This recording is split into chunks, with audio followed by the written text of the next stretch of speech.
Hello students, this is me Saurav Awasthi, English faculty of Mount Litera G School, and today we are going to study the third chapter of prose, that is Flamingo. The chapter's name is Deep Water, written by William Orville Douglas. So here we are going to study about the narrator who was afraid of water. So now let's begin with the summary of the chapter Deep Water. Let's begin, where the story begins with the narrator recounting an incident that took place when he was of 10 years old. The narrator had decided to learn swimming at the YMCA pool. He was initially worried when he stepped into the YMCA pool, since it stirred unpleasant memories. When he was about 3 or 4 years old, his father had taken him to a beach in California. The waves had knocked him over and he had been covered by water. This experience has filled him with a deep fear of water. The narrator felt this fear resurfacing at the YMCA pool but over some days he overcame the fear by observing and imitating the actions of other boys who were swimming. One day, the narrator was sitting alone by the side of the pool, waiting for the others to come up. He did not have the confidence to enter the pool alone. A huge boy of 18 came and picked him up and threw him into the deep end of the pool. The narrator panicked as he sank to the bottom of the pool, but he kept his wits about him. He decided to push himself up to the surface when his feet hit the bottom and then paddled to the edge of the pool.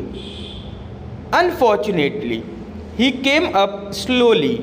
When he opened his eyes, he saw nothing but yellow water.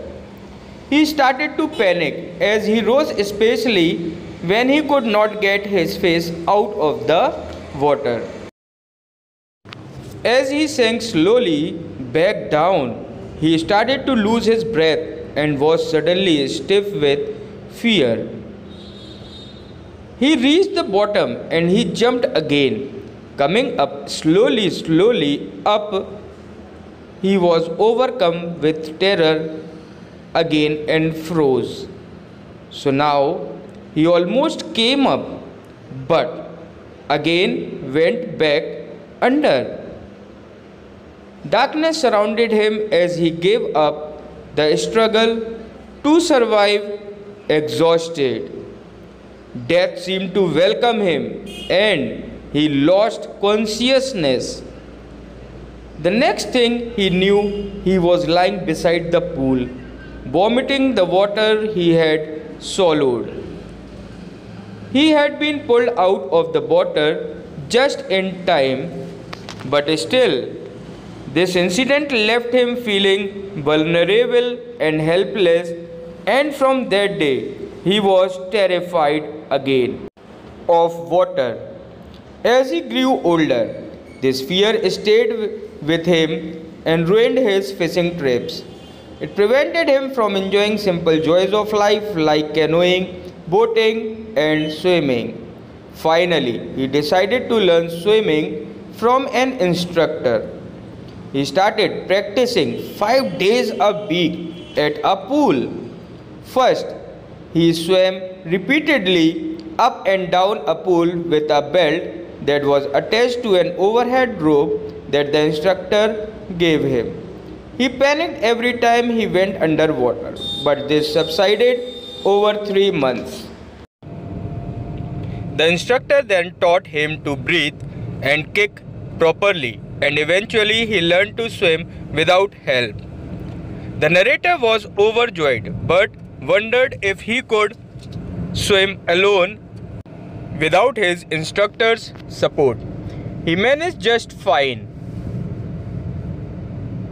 To curb his lingering doubts, he swam alone across Lake Wentworth and then across Worm Lake, which he had visited before.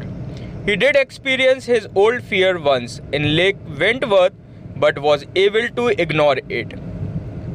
When he was able to swim across Worm Lake and back, he was ecstatic at having conquered his fear.